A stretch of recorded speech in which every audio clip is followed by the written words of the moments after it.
On deck you have an electric windlass up forward with a handheld remote control. High-clued 100% roller furling jib. I like how they ran the roller furler line out exposed that way, because when you want to roll up the jib, you can have crew up here just haul it in on this line manually, and then have it tailed from back in the cockpit. It works really well. Get the jib a lot faster than if you try to just winch it in from the cockpit. This boat had adjustable jib cars, which were nice. We found having them all the way aft when you're on the breeze worked well, and then move them forward when you reach off. There are no control lines for them, so they've got to unload the sheet to do it, but it works well enough. Deck step mast with the lazy jack system to make it easy. We don't bother unclipping the main halyard even, although it's probably a good idea because it can get tangled and stuff. It did on us one time. Main sheet is run aft to the cockpit on both sides. Again, if you were racing, this would be a nice span to pull on at mark roundings. I doubt many of these boats will be raced very much. Nice traveler run with control lines aft under the Dodger. That works well and allows us to get the sail into reasonably good shape, such as it can be, given the condition it's in. And then back here in the cockpit, there are dual helming stations, each one with one primary winch, and that winch does double duty for mainsail and jib trim.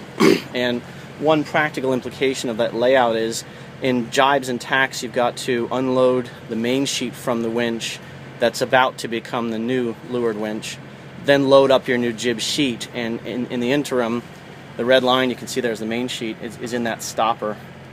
It works okay. The intention of these winches was that having them near the helming station meant that the boat could be single-handed theoretically or very lightly crewed.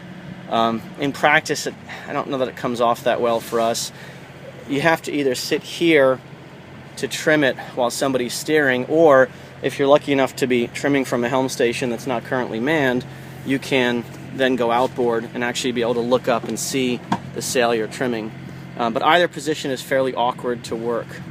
And it is nice to be able to make a trimming adjustment as the helmsman, but I'm not sure on balance the trade-off is really worth it. Here in the cockpit, it's got this center table that the leaves fold out so you can have a nice group have a meal. And this really nice indented section here. We had lunch one day with a pretty big beam sea, and we loved it. We could put all the condiments and so on in here and they didn't go flying all over. We just sort of held on to our plates and had a good meal. Helming stations themselves were really not... I love the dual helms. We're just really not wild about how they're laid out. One of the big problems we've had is everybody hates this indentation here because everybody keeps twisting ankles as they walk over it without realizing it's there. It's also, if you think about it, angled exactly incorrectly for steering from the high side. So if you're going uphill, for example, and you want to sit outboard and look up to the telltales, which you can do right under the bimini if you sort of lean forward, it's not terribly comfortable. If you think about steering that way, if you're sitting, this indentation is exactly the wrong angle. It's actually angling down here. And so you either sit, if you're short like me, I'm 5'10", with your feet dangling, or you would have, at best, your feet on a flat spot instead of having it angled this way, which is the way you would want it to be angled. And I think maybe their intention was that one would stand and have their feet angled there, but then you're too far inboard to see much of anything.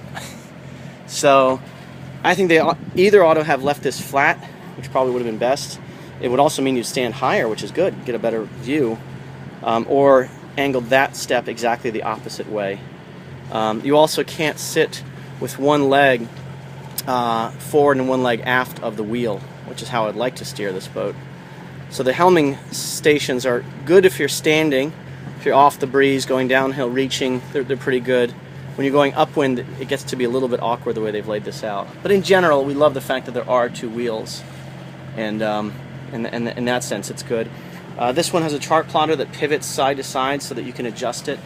This little ball adjuster there, so when you tack or jibe, you can just angle it to whichever helm station is now manned.